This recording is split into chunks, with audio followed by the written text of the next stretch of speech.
waxaan kala lahaanay secretary oo systemka qaldamay dhammaanteen waa wada raaxaysanayna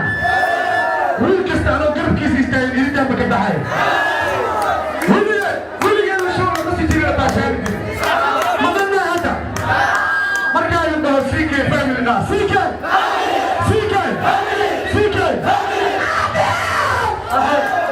ariya kale dan hadi waa faraxsanahay social media hadday geliyaan waa isku dhaceen waa buugaan hadda